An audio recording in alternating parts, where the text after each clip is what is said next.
Real-life Karen loses it at barbershop and doesn't understand modern technology. So this happened to this past weekend. I was in need of a haircut and decided to head out to my local national chain barbershop.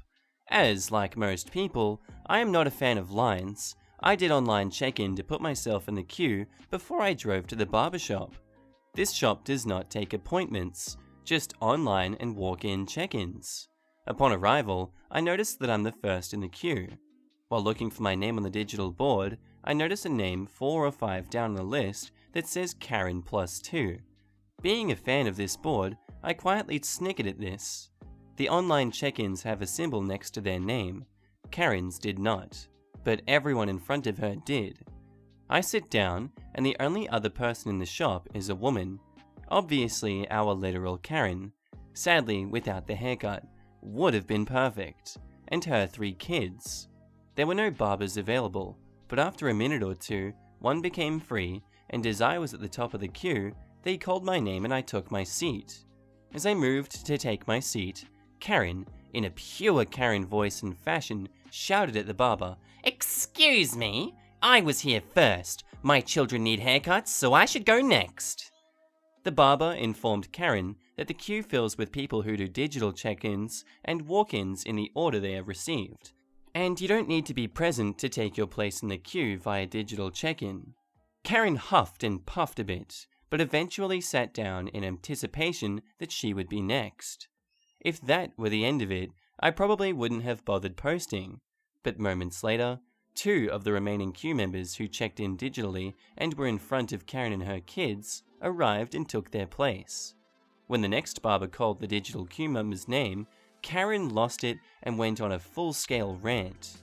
She ranted against modern technology, the lack of respect for working mothers, and the cherry on top, how customer service has changed for the worse in a world full of millennials who are always on their phone, making their lives easier like, checking in at the barbershop to save time. Karen proceeded to take her shaggy-haired brood and left. I asked the barber cutting my hair if that happened frequently, and she said, "More than you'd think," with an eye roll. And that, my friends, is the story of how Karen's kids failed to receive a haircut because she doesn't understand technology. Our next story was posted by user Animeek116, titled, "Accused by Psycho Mum of Ex-Girlfriend, then turns to court. Turns out ex was also fudging insane." So our characters are Entitled Insane Tramp, Joe, my co-worker / fellow LCPL, and CIEX, Crazy Insane X. So this didn't actually happen to me, but one of my co-workers / fellow Marines in my unit. We'll call him Joe. Joe is like any other Marine in the reserves. This will be very important for later. Except, he has this ex that he's on and off with. Mostly he's just trying to keep her as a friend, but after a major fight between the two, he came by her house to try to mend things. He didn't exactly say what the fight was about, but it was clear that something that she was doing. However, he always treated her and her family with respect.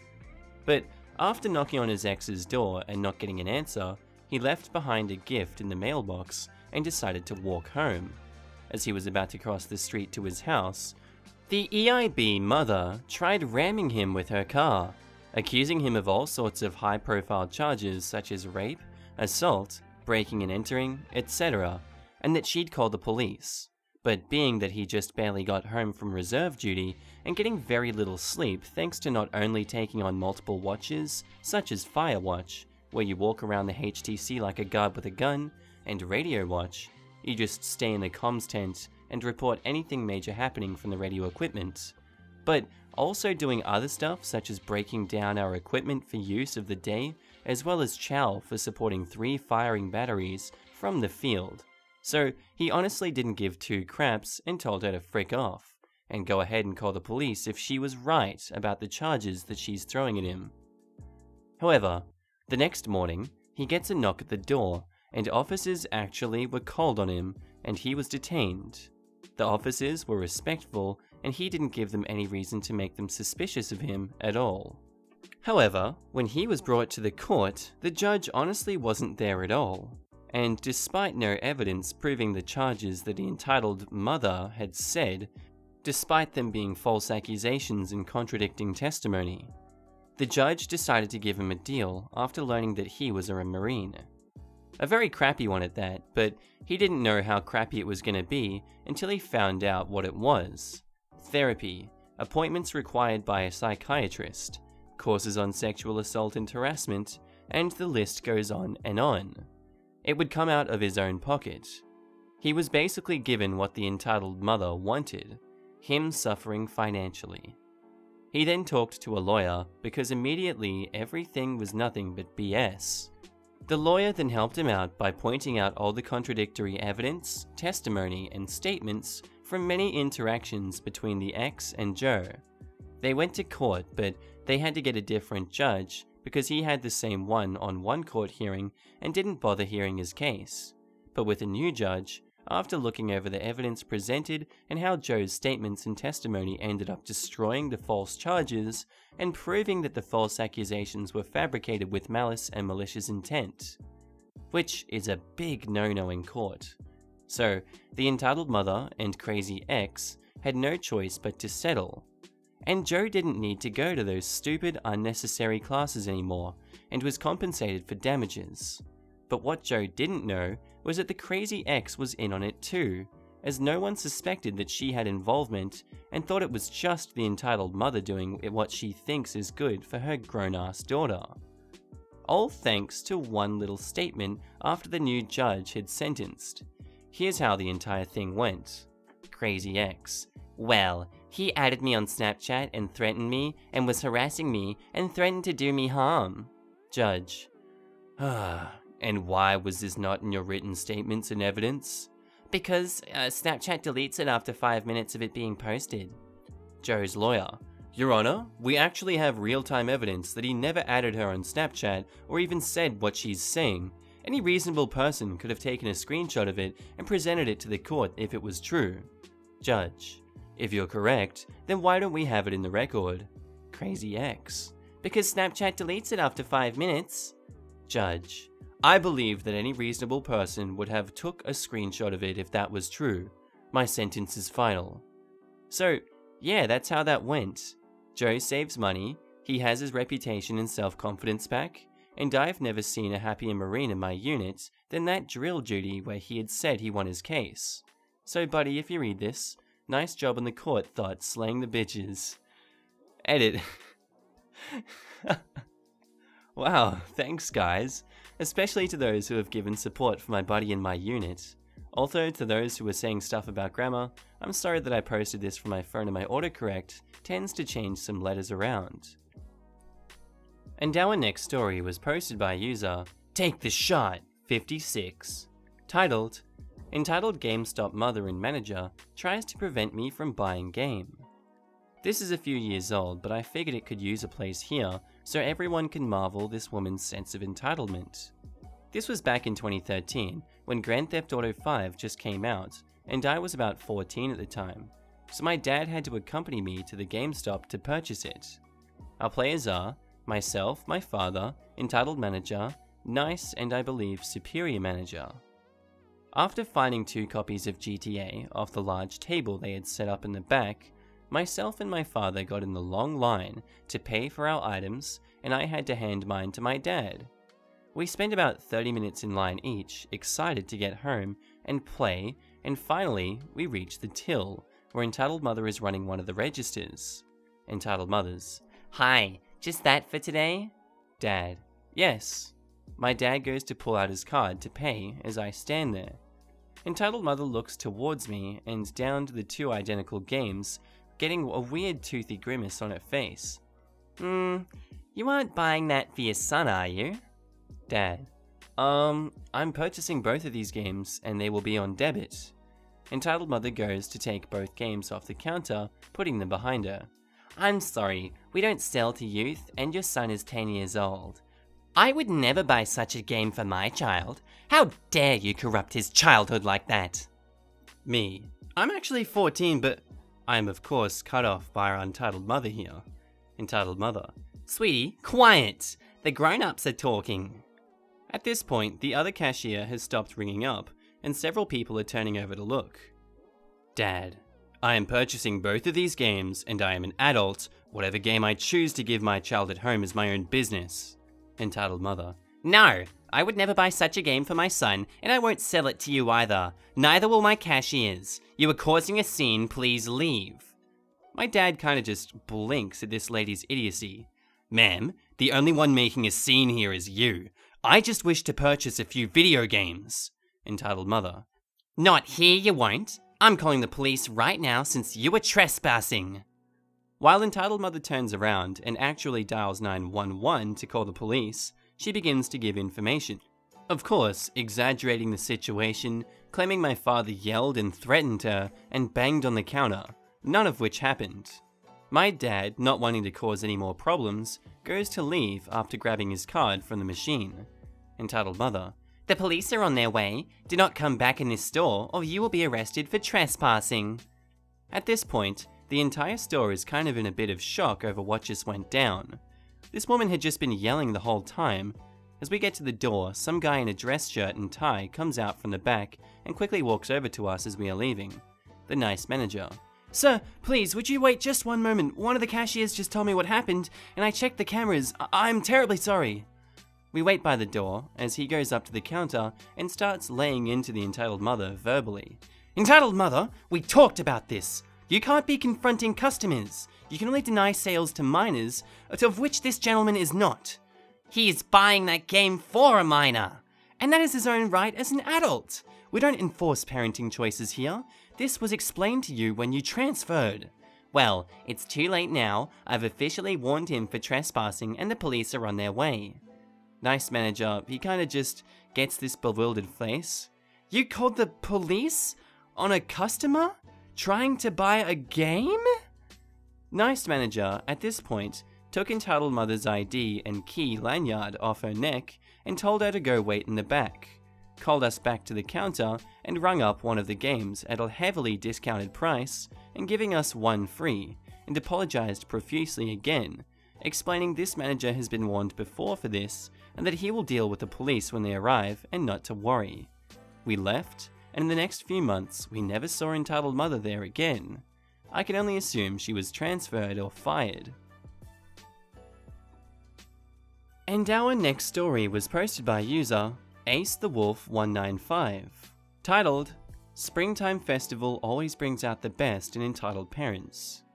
So yesterday we had a springtime festival hosted by my grandmother's school.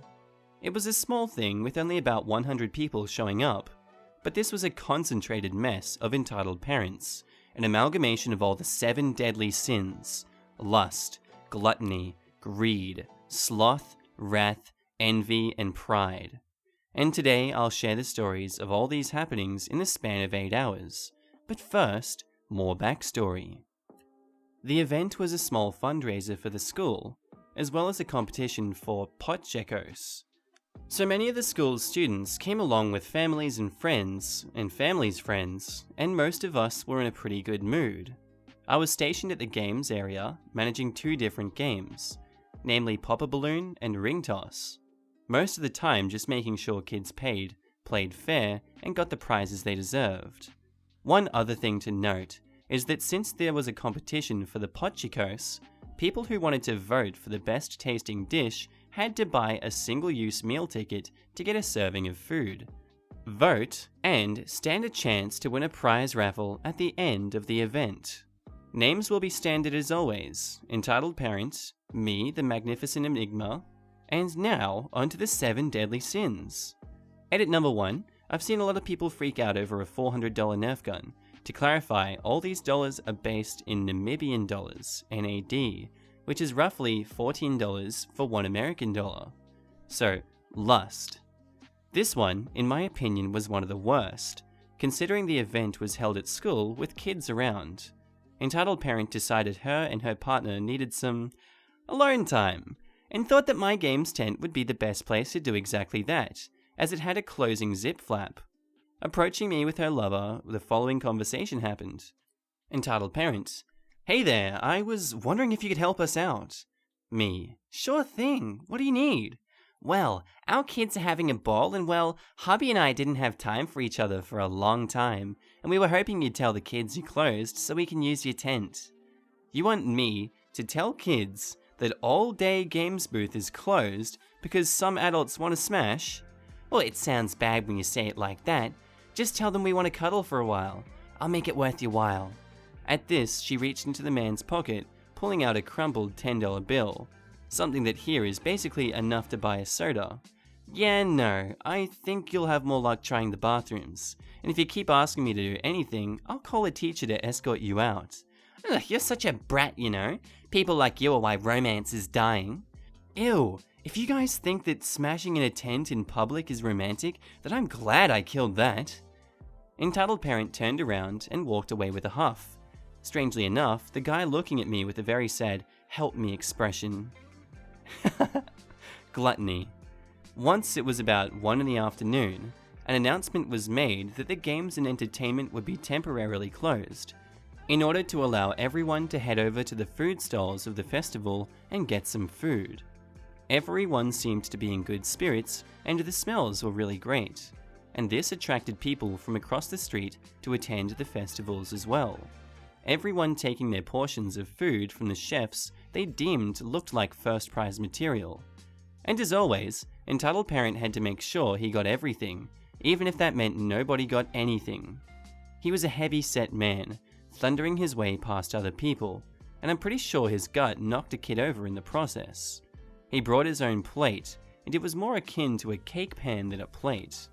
Heaping up a large portion of rice, as well as macaroni and 5 pieces of cornbread, he helped himself to a massive helpings of around 5 people's cooking. Most of them in pure shock, as the food kept getting piled higher and higher. At one cooking station, I stood behind him and saw the stew levels drop about an inch while he served himself. The entitled part of the story? He never even finished his plate. Greed. Back to the gaming booth. We have a wonderful example of a cookie monster we'll call Satan Spawn, the first, SS1 for reference. Satan Spawn the First was a typical bratty kid, trying to cut in line and trying his best to cheat without getting caught. Typical of an 8-year-old you'd say, but SS1 is special. See, he was in the 9th grade, which means he was 15 years old. Every time he cut in line, I ignored him until I reached the kid he could have gotten behind. Then just maybe I'd take his ticket and he can play. It wasn't long until Satan Spawn 1 was banned from playing Popper Balloon as he tried to throw me with a dart while I was setting up the balloons, commanding me to go faster. In Ring Toss, he wasn't far away from a ban due to his major lack in listening to the rules, standing with his whole body across from the throwing line while leaving his one foot there and claiming he was still behind the line. I didn't care, as Satan Spawn 1 couldn't throw for shit, no matter how much he cheated. The last time, however, as he was waiting his turn, outside the line of course, one of the smaller kids managed to pop 5 balloons consecutively, winning himself the best prize, a Nerf Elite Infinus gun, sponsored by a toy store as the school was a long-time advertiser of the store. Satan Spawn 1 threw a fit, basically screeching as he tore the gun from the small kid, who was maybe about 8 years old at the time, and started running away with it. Thankfully, one of the older kids managed to trip him and we got the gun back, calling his parents, to which the following occurred. EP: Why is my son crying? What did you do to him? I explained the situation to her and told her that due to his behavior, he was not allowed near the games booth again. But if he really wanted the toy, why didn't you just give it to him? Miss, another kid has already won it fair and square. If your son wanted it so badly, he should have played better at games. Well, why don't you give my son that gun, then the other kid could have this? She points to an RC car in the second last prize pool, kneeling down to the kid to try and convince him he wants the car instead, and he was not taking the bait. Entitled Parent got up and tried to threaten to get the boy into trouble with his parents, and he just darts out of her clutches into the crowd. That boy stole your gun. Are you not going to call someone to get it from him? Pointing to me. Well, no, because he won it, as I said. Entitled Parent looks at me in disgust and walks away with a bawling 15-year-old boy. Sloth. This one is not as bad, but still really trashy in my opinion. One of the contestants for the competition would constantly be sitting on a chair, drinking beers, while either his son or his wife tends to the food, with him barking out orders, and whenever someone said something about his food, complimenting it, he was quick to say that it all came from a good amount of hard work. Yeah, right. Wrath. Not much I can say for this one. One entitled parent thought that they were Gordon Ramsay and insulted everyone else's food, hollering at customers when they didn't take food from him, and threatening to punch me when I made a comment of him being crazy. Envy. This one ties into the story of greed, as Satan Spawn 1 makes a return appearance along with another stellar cast member, Satan Spawn 2. Since Satan Spawn 1 was banned from the games booth following his nerf meltdown, he resorted to using his little brother to get his new sought-after prize, a Nerf Elite Firestrike pistol. The only kink in his plan was his brother didn't fare any better, and he soon called his mum again to mediate a deal. Entitled parent. How much for that toy gun? Me. 5 points with a balloon pop, and 3 rings tossed on the center pole. But your son won't be winning it as he isn't allowed to play anymore. No, I mean, how much can I buy it for with cash? Me. Ooh, let's see. I think about $10,000 might do the trick. This was purposefully an exaggeration, as the guns cost about $400 here. What? You can't be serious. What else do you want for that gun? Well, 5 points at the balloons, 3 rings on the center pole. But you said my son can't play.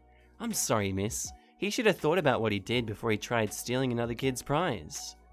After this tirade, entitled parent and both Satan Spawns walked a short distance away as all of them glared at the kids slowly but surely pecking away at the larger prizes, their faces becoming sour by every win. It was satisfying to say the least. I even gave them a little wave when a large prize is won. And last but not least, pride. The sin of pride reared its ugly head at the end of the day following the raffle and the final calls for the winner.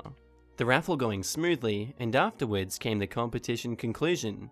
4th, 3rd and 2nd came and went, the announcer keeping a light-hearted atmosphere as he joked with the contestants, giving them their prize and thanking them for their effort.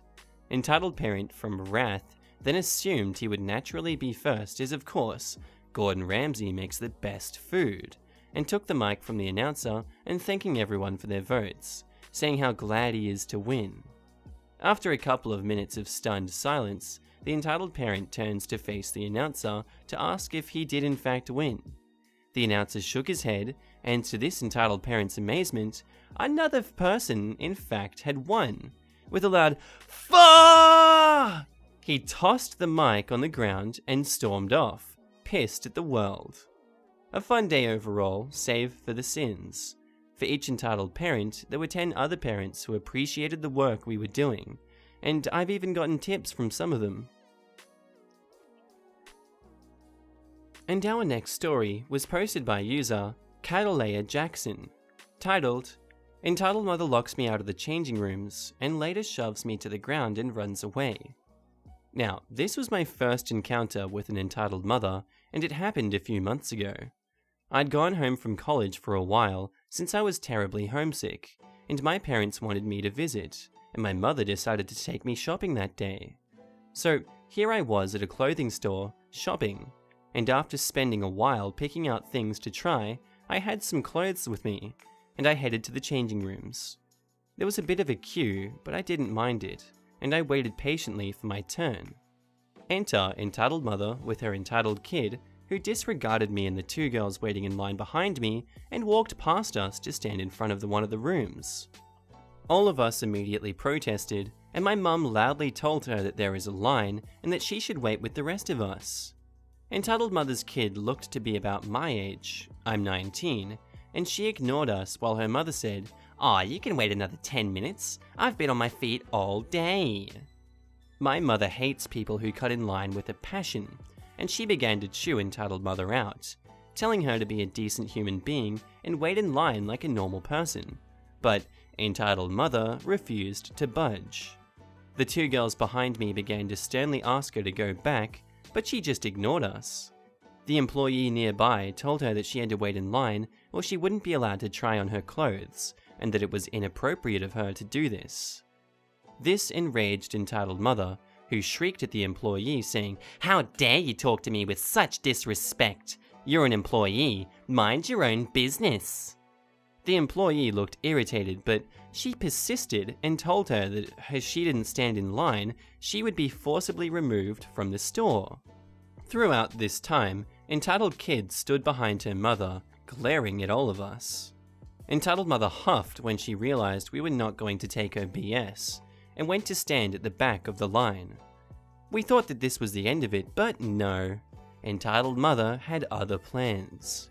When it was my turn, I went in and put on one of the clothes and opened the door to come out to show my mum, who was talking on her phone and facing away from me. I walked a few steps towards her to tap her on the shoulder to get her attention, when I see entitled mother and entitled kid rush past me and get into the room that I had been changing in. They got in and locked the door, leaving me outside. I immediately began knocking on the door, telling her my clothes are still in there, and I was not done and that she had to come out. Well, no, entitled mother yelled at us to frick off, and my mother, who realized what was happening, went to go find an employee. I continued knocking. I was worried because my wallet and phone were in there, and I didn't want entitled mother to steal them. All the other people in line found it incredulous that entitled mother was being so insufferable, and only when an employee came with a security guard did the entitled mother come out. She looked furious and began to scream at me saying, "Can't you wait a few minutes? How can you be so disrespectful? We need to use this room too!" I told her that she had no right to barge into the room when my belongings were still in there. Thankfully, she did not steal anything, but this seemed to enrage her more. Entitled kid walked off in anger, and entitled mother screamed at me again. "Because of you, my daughter didn't get to try her clothes. You're a brat and you should stay in your place." Before I could answer, she walked towards me and shoved me hard, and I lost my balance and fell. I wasn't hurt, but this was the last straw for my mum, who pushed the woman back and started yelling at her to frick off. The woman spat at my mum but missed, and then walked out of the store before anything could stop her. It took my mum a few hours until she could calm down, but thankfully we never saw entitled mother again. And our last story was posted by user ChocolateJellyfish1, titled, "It's your fault I kicked my son out." So, I recently got a job processing emails for a government agency that deals with disability. We get a lot of entitled people come through, it's insane, but this one takes the cake. My coworker got this email from a mother. In the email, she was ranting on about how it was the most horrible thing in the world that her daughter has to go to sleep while being able to smell weed. Her son smokes. In the email, she rambled on and on about calling the police and other things that have nothing to do with us. Then she says it's your agency's fault that this had happened. It's because he doesn't get enough support and funding in his plan that he smokes weed, and I had to kick him out. Weed is decriminalized here, so he can't get arrested unless he's carrying a lot on him. But imagine kicking your disabled child out of the house because you don't like that he smokes weed. Surely there was other things that Karen could have done to help her son. Okay, seriously? You're gonna kick your son out because he's smoking weed and you're like, nah, there's nothing I can do about it as a parent. Nah, it's completely up to him. I mean, why is she blaming the agency? Surely, I don't know if this is a real story or not. Like, I can see some people being so deluded that they think, oh yeah, agency's not giving us enough money, so he has to spend all his money on weed. But like, you see people with alcohol addictions and smoking addictions, like, no one's forcing them to spend all their money on that, but they continue to shovel all their money into it. I don't know, guys, do you think that's the fault of the mother or the fault of the son in this case? Because this is not the agency's fault at all, in my opinion. Anyway, guys, that's the end of the video for this one. I hope you're having a good nap. I hope you're having a good day, whatever you're doing. Tell me what you're up to in the comments, and I'll have a little chat with ya. If there's anything you guys would like to see, be sure to tell me in the comments. If there's anything you liked in this video, be sure to say it as well. And just overall, yeah, I hope you're doing well. I'd like to ramble a little bit more, but it's currently 35 degrees Celsius in Australia right now. Bloody hell, I've been riding my bike or my moped out all day and it is so hot, but I'm one of those guys that loves the heat, so I've got no qualms with it. Yeah, I don't know what else to say, guys. Have a good day and I'll see you in the next one. Bye.